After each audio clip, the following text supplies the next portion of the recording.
Hmm. Hmm. Hmm.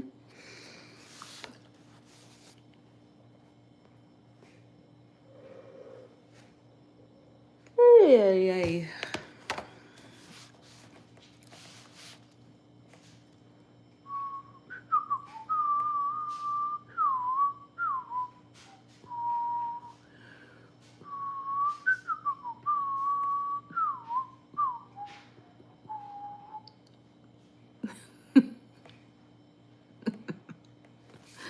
I'm laughing at my dog, Cade.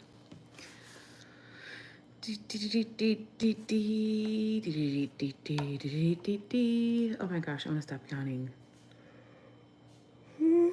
I apologize.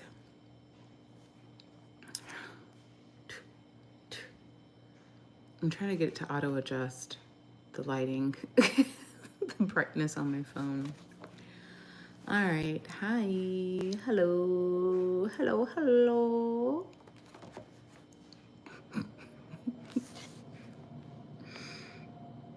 Cannot remember the last time that all I did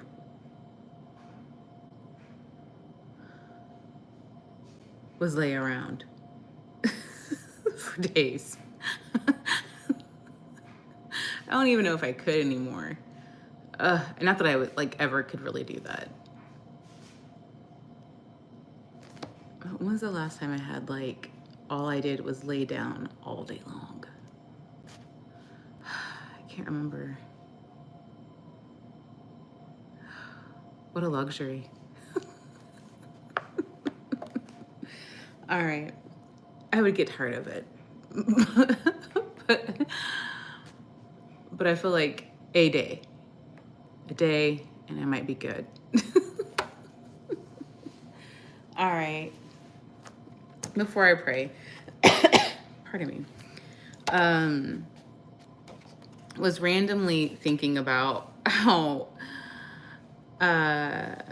you know how, have you ever seen programs where like, the views and opinions of this whatever do not represent the da da da da da da.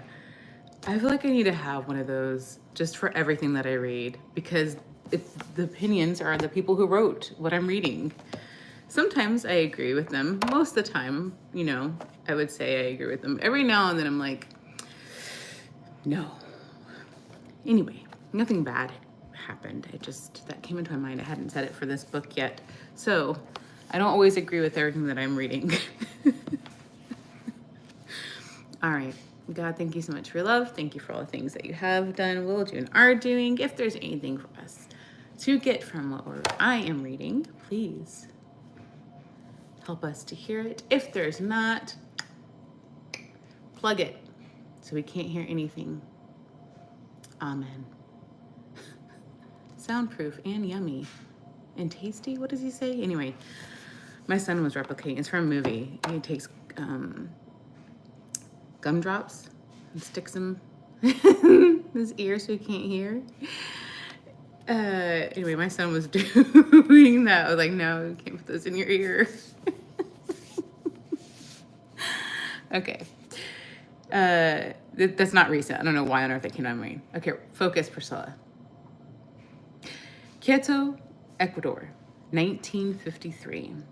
Love transcending. I am almost beside myself with longing for Jim, she said in early January, writing in her journal in San Miguel. The suspense is harder than ordinary waiting. Everything depends on when Dr. T goes back to Shandia, right? Because this envelope that had the ring, or that had the note in it that she chose not to read, which good for her. But now she's needing to know what it is. And as she went on to say, that could be any day, or it may be weeks away. My father was equally on pins and needles, not only from the waiting, but also from not knowing how to get timely, reliable word to her of any updates on his schedule. January 6th. But it will be impossible for me to advise you of the date of my coming out. Seems strange that this is the only time so far that the doc has not seemed anxious to get in here and leave us without any stated reason for not coming. Well, I suppose we will have to wait, but I don't have the same spirit of hope that possessed me when I last wrote. It may be a month now, as he tells us he has hardly begun on the purchasing for this trip in, and he brought in such small quantities last time that nearly every item in the store has to be replaced. I'm not sore at the doc for this, but a little surprised at myself for having set so much stock in the hope that I might get out this weekend. I do hope you get these two notes together so that you don't make plans to go up to Kyoto and have to cancel them. Forgive me, Bet, for being so extravagant in my hopes. As to how I will finally get word to you about coming out, I have no idea.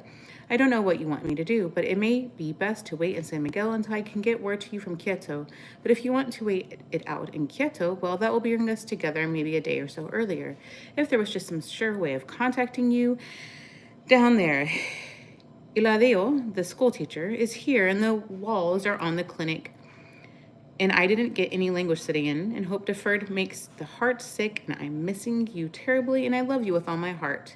The madness was causing him to write long, lovesick, run-on sentences. After all these years of waiting, now, even a day seemed to be an eternity. January 18th. Daily, there is word from T that he has begun to purchase supplies and will be down shortly. Ed came to the radio yesterday morning and told us he might not come in for 2 weeks. I hear Gwen is sick and that he is busy painting. If he has any idea what young love is and that we intend to be in Kyoto together, he is being cruel, and all I can say is that he has little memory or little foresight.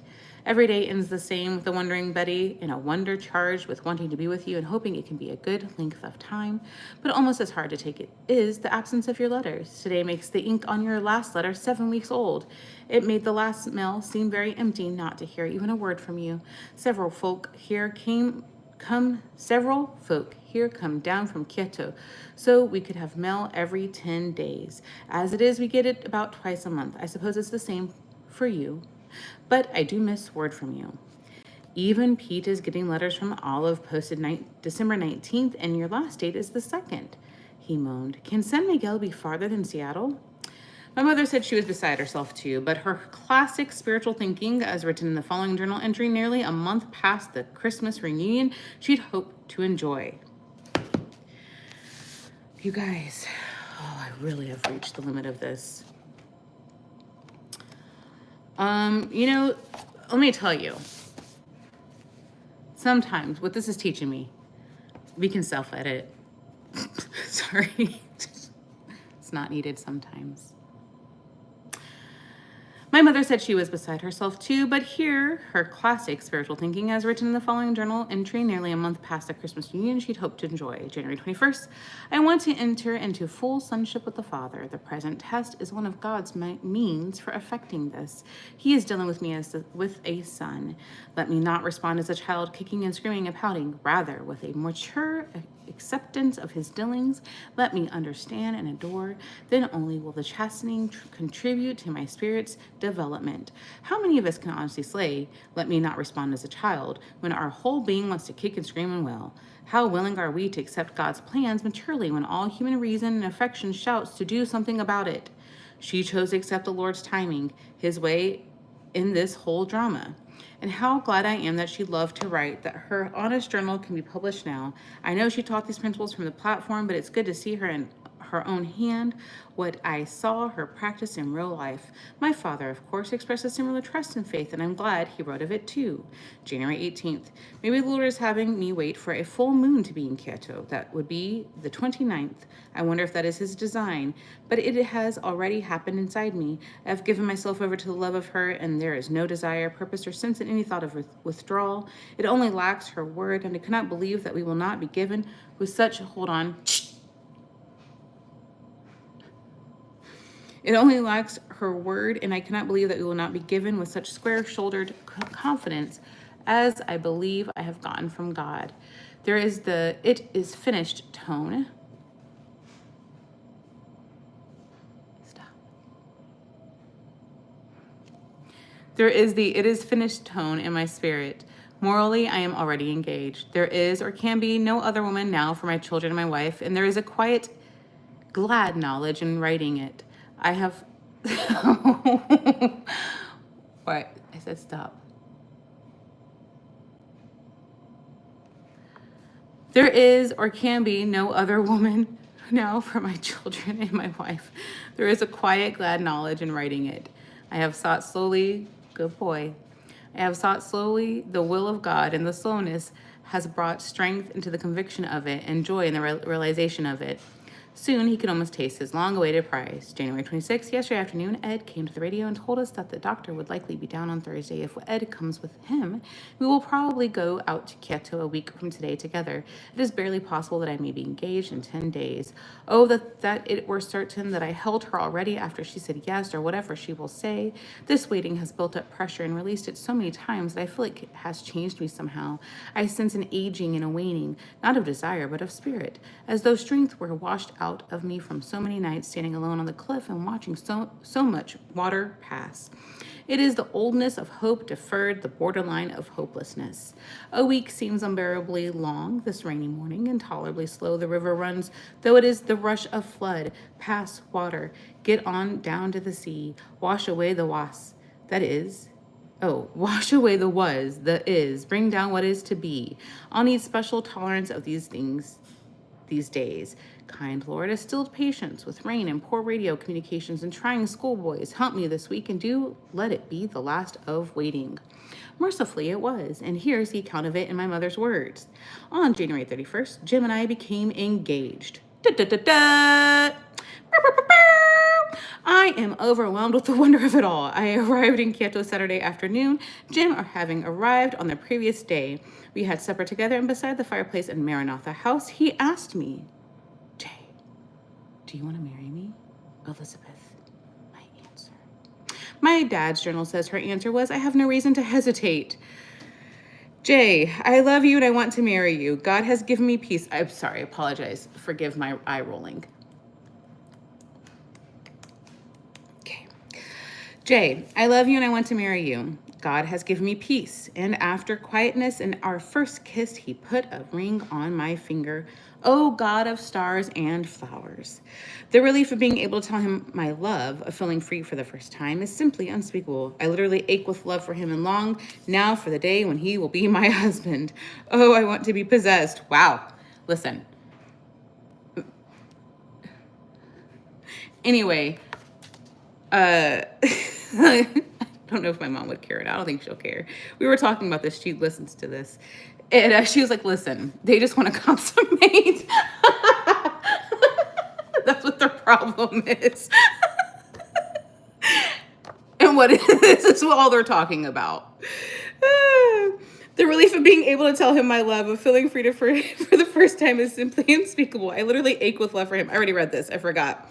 I desire him and his desires toward me. Oh, perfect love, all human thought transcending.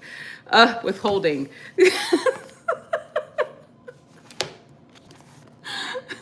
The pictures.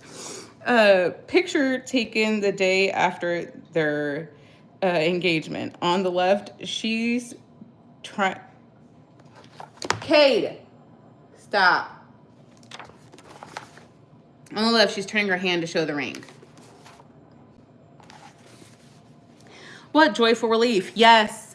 Her waiting for his proposal, her prayers, and her natural longing for the man she loved. His waiting to know from God his timing for the engagement. It all culminated on the last day of January 1953. Their well thought out words, reticence, and still will pay. Their well thought out words, reticence, and still will paid off on this joy filled evening. Were paid off. Their well thought out words, reticence, and still were paid off on this joy filled evening. It says will. I had to read it. Anyway, moving on. Would they both have said it was worth the wait? I believe they did, and they were certain of God's timing, a blessing for their union. Yes, I'm in agreement for waiting for God's timing. So that's clear. God's timing. All of the unusual, brilliant, agonizing, trusting, hopeful words in these journals and letters have made me wonder. Was my dad unwise to tell her of his love way back in June of 1948? He was quite sure that God wanted him to be a single missionary, but of course didn't yet know God's plan. Was he too precipitous? How would I advise a young man who felt sure he had fallen in love? I think I would say, be very careful how much time you spend with her until you've met her dad and asked for his blessing on getting to know her in an intentional and serious way. And even if you're wildly in love with her, try to keep your mouth shut until you are absolutely sure that she is the one for you. The practice of saying I love you has become so commonplace and cheap that it has caused untold misery by dashing one's hopes, and damaging one's heart if there's no determination to marry as a result. Men are to seek God before seeking a wife. Women are to place all their hope in God to bring the right man in their lives, should that be his will for them. This is how God protects and provides. It reminds me of a t-shirt that one of my sons used to wear, seeking him to find her. I believe my mother and dad would second that opinion. So I was actually talking, I don't remember who. I say I love you a lot now. And I do love you. But romantic I love you is something I do not readily say. That takes time. So it will take time for me to say that if I romantically mean it and I view you in a romantic way. That being said, what a beautiful thought, to ask God for, if they don't have a father, to ask God for the permission. I think ask God for permission, even if they do have a father, and then talk to the father, right? Anyway, the waiting is why they could experience love now afresh. Not much was normal about the next 2 weeks. Their journals briefly itemized the doings, including every dinner and outing, sometimes even down to the selections on the menu. Among the more interesting events right off the bat, which my mother summarized in a single journal entry from later in the month, February 1st, church breaking of bread, HCJB in the evening, the whole choir burst into I love you truly as we entered the studio. All February 2nd, greetings broadcast when we announced our engagement to whoever was listening. February 8th, Jim preached in church. I sang dinner at Gwen's. All Probably the most insightful encounter happened on February 10th, as described in my father's journal several days later. February 14th, the other night, Tuesday, I believe, we had a lunch together at the bodega, and afterward a long discussion about limits to engagement relations. Everything from touching her breast to intercourse. Yeah. Earlier the past summer, he had argued in his own mind with 1 Corinthians 7:1, it is good for a man not to touch a woman, and concluded from the text that it was likely speaking of an unmarried man sharing another's wife, not an unmarried man who is planning to marry the woman. It does not apply to my play with Betty.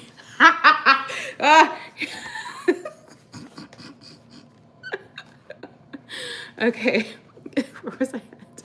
I'm gonna blush. I'm already blushing. Not an unmarried man who is planning to marry the woman. It does not apply to my play with Betty, he felt, which meant he could enjoy further liberty with her body. Oh my gosh, I'm gonna blush, I can't read this, without being guilty of fornication once they were engaged. But how sweetly he honored my mother's self-discipline and determination to set the lines of demarcation more strictly. The deliberateness in declaring boundaries gave them a depth of freedom that wantonness, which only seems like a freedom, would not. Oh, how glad I am she knows just how much of herself to give. When I came home, so I spoke. A garden shut up is my sister, my spouse. A spring shut up, a fountain sealed. Song of Solomon 4:12. She is that until marriage, by her present attitudes. But where this February 10th encounter had been notable for its delay of future unknowns, February 15th was notable for bringing unthinkable unknowns directly into their present. Elizabeth, Dr. Fuller informed me today of an active tubercular lesion in one lung. Jim was with me when he told me, and we faced it together when we got here to Gwen's. Jim. She held a brave face until we got home here. Then, in telling Gwen, her voice broke. In the sala, she cried bitterly, hard sobbing and much tears. Elizabeth, I have never been so crushed by anything in my life. It may mean going back to the States for 3 months of absolute rest in bed. How can I leave Jim? I cannot be a hindrance to him. Jim, she fears she can never marry me, says that I can't be nursing and consumptive all my life. Told me that I couldn't kiss her on the lips anymore, but she let me, in the hall just now, forgetting, I suppose, that there is a bacteria eating at her lungs. Elizabeth, Jim and I had a letter from Dave and Gibby of congratulations on our engagement, which brought tears to both of us. Little do they know this latest dark cloud that comes on the horizon. Jim, as for me, things are unchanged. She's the same woman I loved last night before I knew that the tubercles were formed in her chest. If I had any plans, they are not changed. I will marry her in God's time, and it will be the very best for us, if it means waiting years. God has not led us this far to frustrate us or turn us back, and he knows how to handle tuberculosis, yeah.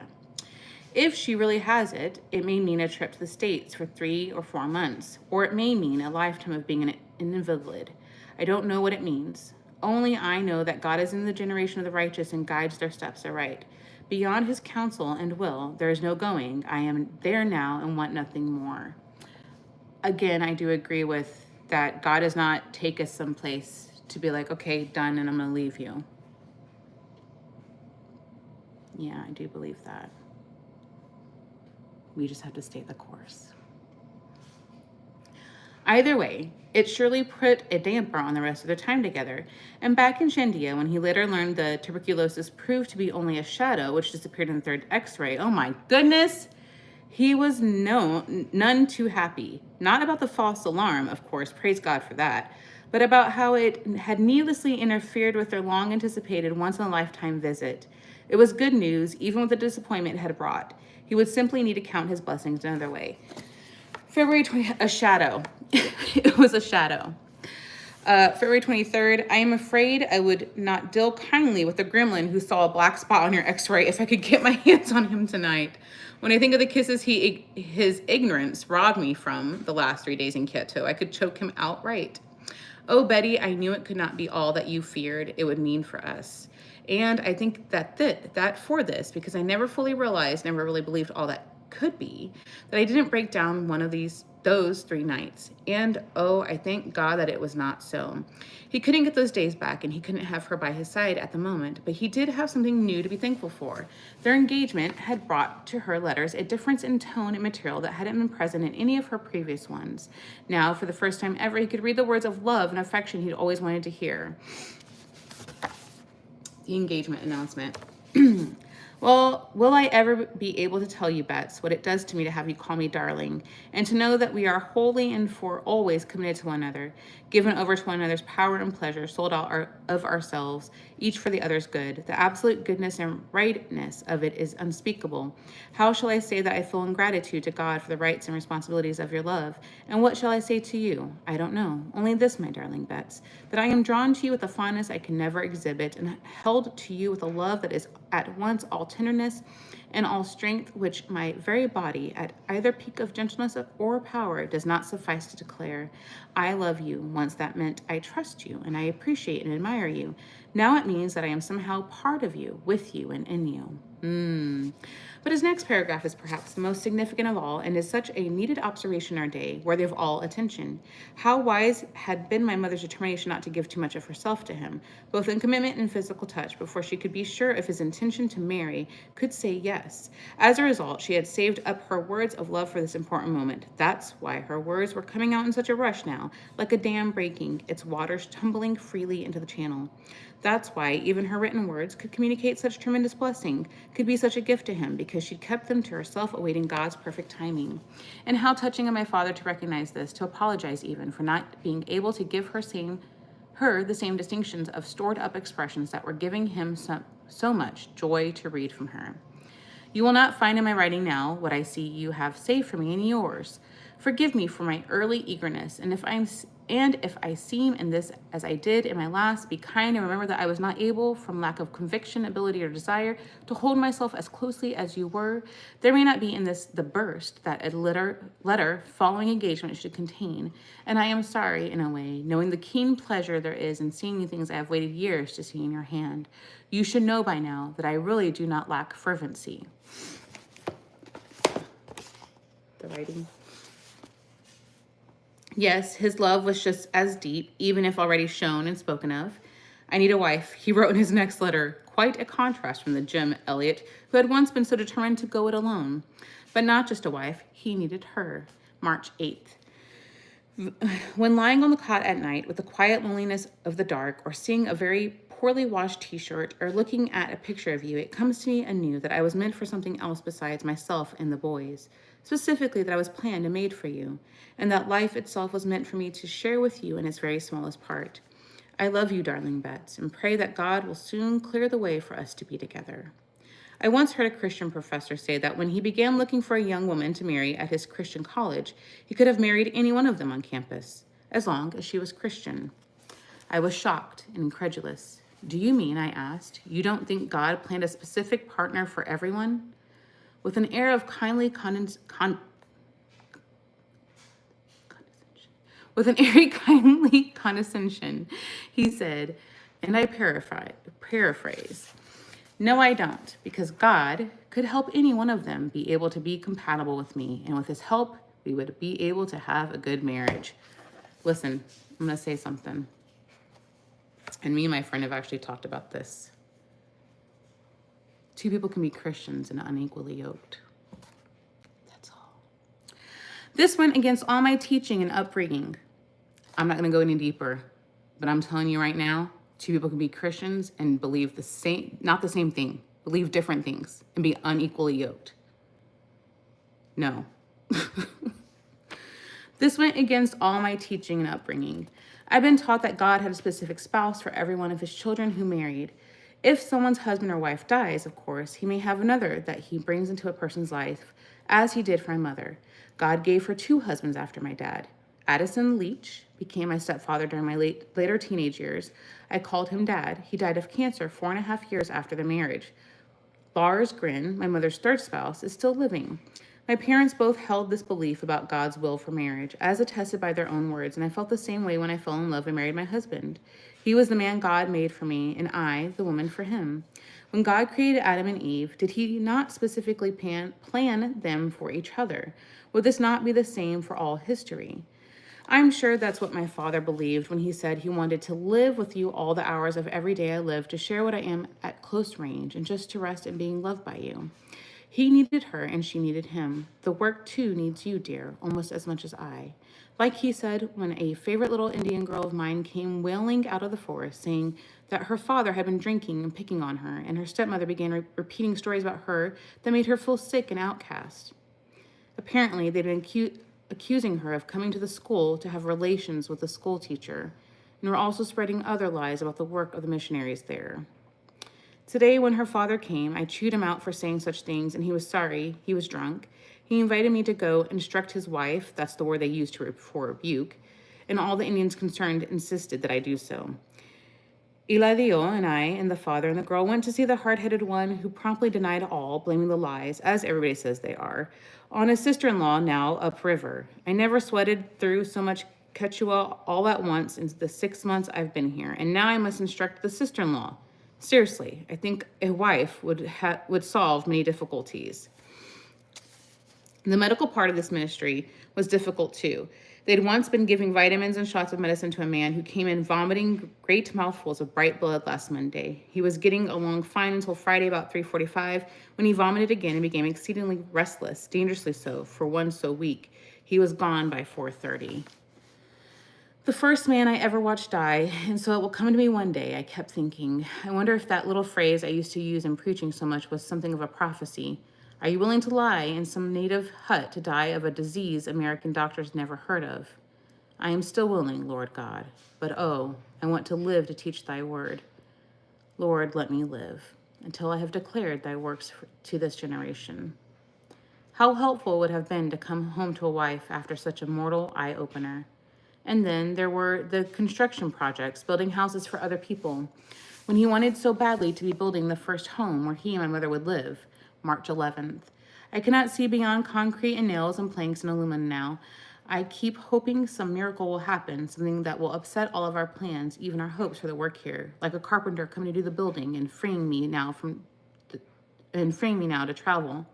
Although that would get me doing something besides building houses for other people. If you think living in other people's houses is distracting, try building one in my state of mind. And yet I feel bets that God has sent me here for it, that no one else can do who is now on the field, and that God has put me here for it, personal likes and dislikes aside. It's strange, but I hope and dread some cataclysmic upset that will bring you and me together.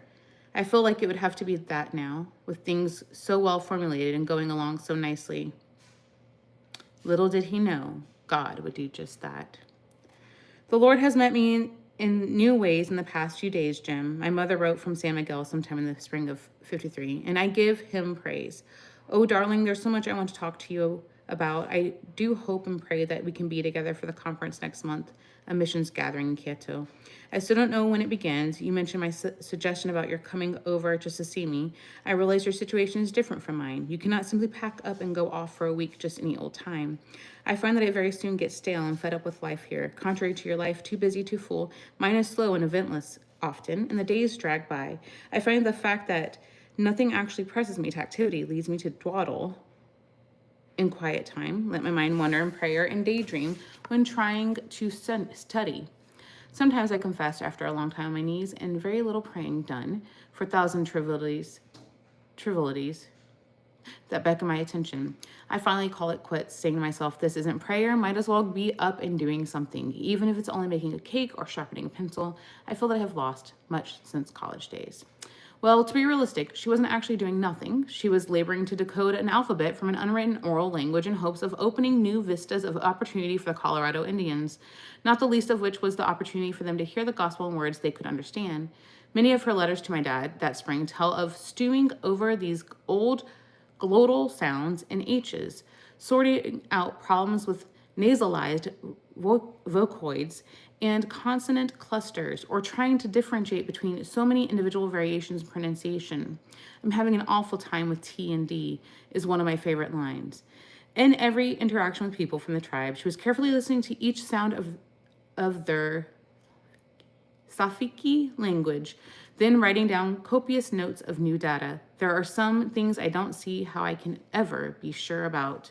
No, doing linguistic research may not have been the same as cutting down lumber by hand in the forest and converting it into subflooring, as my dad was doing, but it was some important work just the same, cerebral, demanding. It was something she studied hard to prepare for, to do well. What I love, though, in hearing both of my parents update each other on their daily activities and letters that were now painfully slow in arriving, thanks among other things to a national gasoline shortage, is how frequently and vulnerably they sought the other's prayer in helping them stay on task and in the right spirit. I've pieced together the following excerpts from a number of their letters to one another throughout the spring.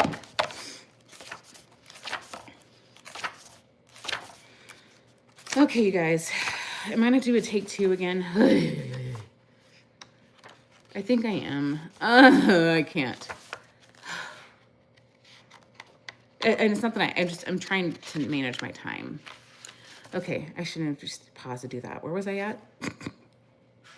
Oh yeah, this part. Okay. Elisabeth, I'd be glad if you'd pray for me in this matter, Jim. The inability to concentrate, the lack of any real will or desire to get anything accomplished, it is not a light thing, and I feel convicted about it. Jim, you asked what else to pray about. Do you remember this week of meeting? Pete and I will be teaching a meeting each and every day, and we are going to attempt in it Quechua. Elisabeth, yesterday I was able to decide on 4 phonemes, syllables which represent sounds, for the Safiki alphabet. I trust they are correct. Jim, do pray that I may be given special wisdom in this. Barbara just has to have a workable alphabet, praying that they will be right.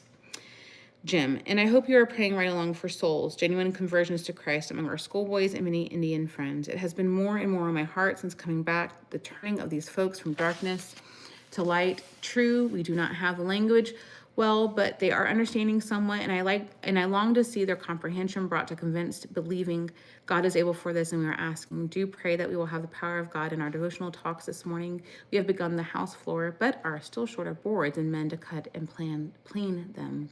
Pray definitely about this. Elisabeth, Jim, my darling, I pour out my heart in thanksgiving to the Lord for you every time I go to pray. I pray daily that he will keep you from harm or sickness. I would be glad if you'd pray, Jim, that I may be girded up in the loins of my mind, disciplined in study and prayer. It could not be excused because I am getting old or because the devil is tempting me more. The Lord has promised to lead us in triumph. Jim, pray that it will be so here, but that God would take this work in hand and do it on his own lines, to see Christ honored and testified to publicly by one of these young Indian fellows we now know as friends would be something like seeing a miracle done before my very eyes, I believe. Indeed, it would be a miracle, but I have never seen it as clearly so before now, except the Lord in vain. God must do his work, or it will not be done, and we stand waiting for him here.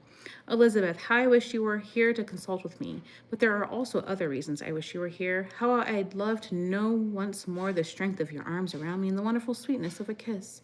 I think of you so much and talk to the Lord constantly about you. Jim, good night, my brave lover, and may the God who loves you stronger than I stand guard over you. Don't discourage your folks from praying for a wedding this summer. I wish I had the faith to pray similarly. All I can do is cry to the Lord for his time and tell him what it is like having to wait. This summer, bless them, and God honor their faith. And yet, he was praying with similar hope and faith, despite knowing they are asking for something that I am afraid would be quite upsetting to present conditions, not desirably so, but not without taking it either Pete or I out of Shandia. There is still only one bedroom in Shandia, and not much prospect of another empty turning up. However, March 17th. The only thing I can think of is what I mentioned in my last. A change that would be so shocking, catastrophic that you and I could be free to marry soon. And God knows how often and how confidently I have to put the desire before him, Bets dear, saying, Lord, thou knowest how I desire her and how long we can take this, and thou knowest too our plans to Shandia. Oh, God, direct us. Okay.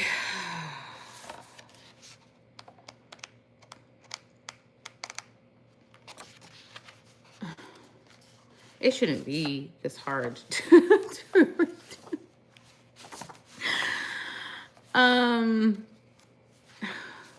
I don't know if I have time to come back. I'll schedule it if I have time to come back. Should I just do the synopsis? Okay, even others were starting to wonder when he and my mother would be marrying. So people are writing, praying for them. Then the daughter back to speaking. He was right. She didn't harbor any real preferences about their housing arrangements. Who could in a place such as this? But the previous winter, prior to their engagement, she had made mention in her journal, December 6th, of feeling a bit taken for granted, not only about her desires for basic amenities in their future home, but even about the assumption that her calling gifts made sense in Shandia at all.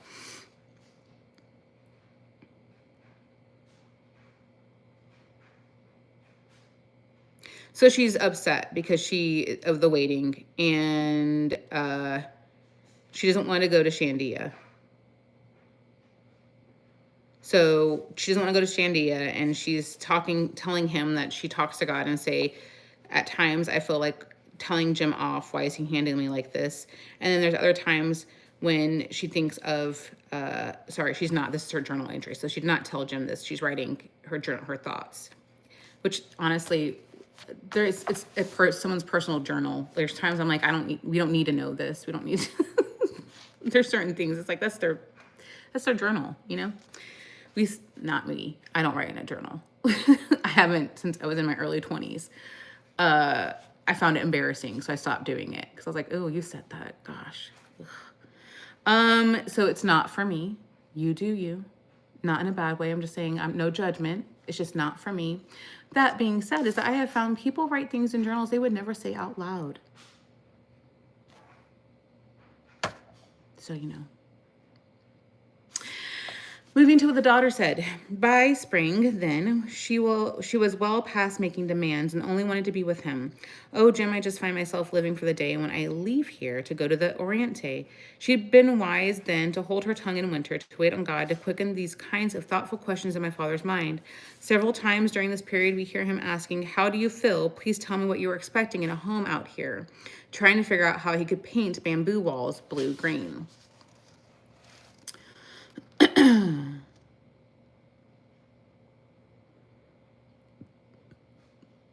So he's saying that she wishes she could see Shandia before she makes up her mind of whether or not she wants to live there or not.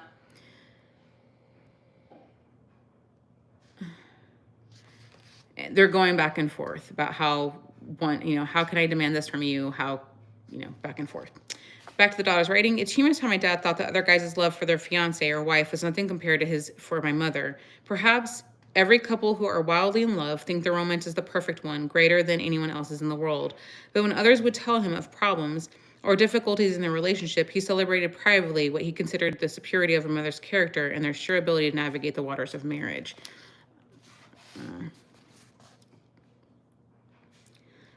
they're sitting there, he's talking about other people. I don't want to read that. We all can tolerate. So what we think we can tolerate, someone else might not be able to. So, you know. So she says the writing during this time marks a trend, imagining what life together as man and wife would be like. Again, these excerpts come from the various letters in one journaling note. I'm not reading it. Synopsis.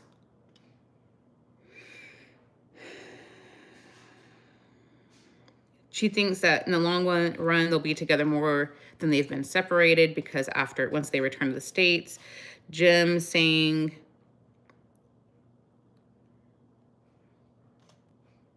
how will we teach our children Spanish and Quechua and English? He looks forward to that. She thinks constantly of their first home together, what it'll be like. Jim, same thing. He wonders, oh, hold on. I'll read his. Jim, and to do, oh, okay, my bad. I totally not read that right. Jim, and to do it with you. Do it. That's what he means. Betty Howard, the austere, the thoughtful, the woman with the man's mind, all that from Wheaton. And the Betty who doesn't like overhead lights, nor doubles, twin beds, nor men who spit. My Betty with the lovely legs and flat stomach and slender shoulders, and oh, such soft cheeks. My darling, I love you, want you, need you, crave you now. Anything could set them thinking of the other. She's talking about a full moon made him think of him. Same thing, the full moon made him think of her.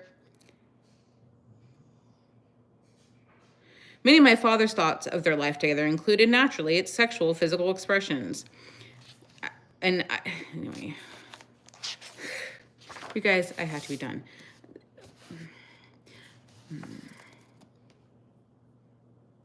I'll be quiet. Just because somebody is something doesn't mean another, like, there's so much assigning of gender. Why can't a woman also have the same expressions? Why can't a man also have the same expressions? Anyway. Let's get to the point here. Let me go. I apologize. I'm going to read her. So my money, okay, and then, but my mother too ached to be held and loved by him and to share every joy that God would one day give them to experience. Hearing her speak so ardently of her love does not surprise me at all. She was an honest, logical thinker, but also had the beauty of femininity. Unlike some of the stoic impressions of her, she was very passionate, vulnerable, and even a hilariously funny woman.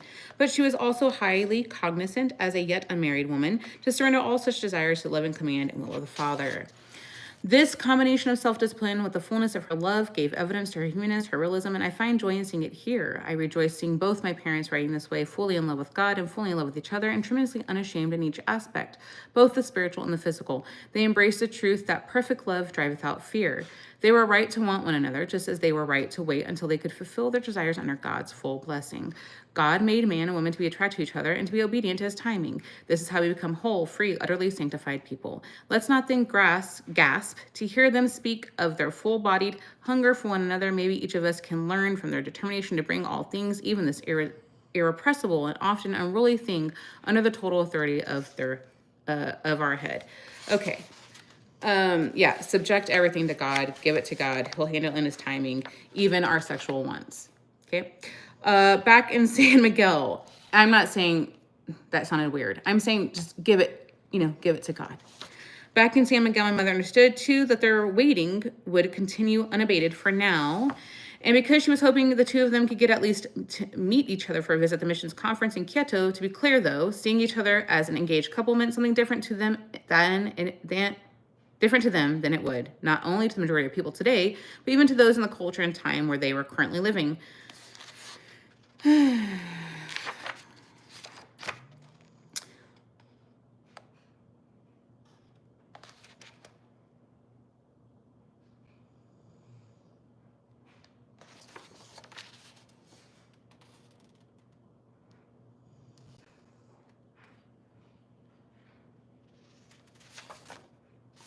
They met They saw each other in April of 1953. No, sorry, in May, the day finally came. They saw each other. They hung out for May 11th through May 19th. Yeah. And so then they were separated again, back to work. Okay? And they miss each other. Okay? They're still not married. Yeah. We're going to leave off at summer and I'm not coming back, you guys. I'm sorry. I love you. I'm not reading all that. Summer and tomorrow. Okay? Back and forth, back and forth. Things I'm taking from this. Trust God's timing. He knows exactly who we are. We've already talked about this. He loves getting his hands dirty. He knows who we are. We don't have to hide it from him. We don't have to be put together. And trust his timing.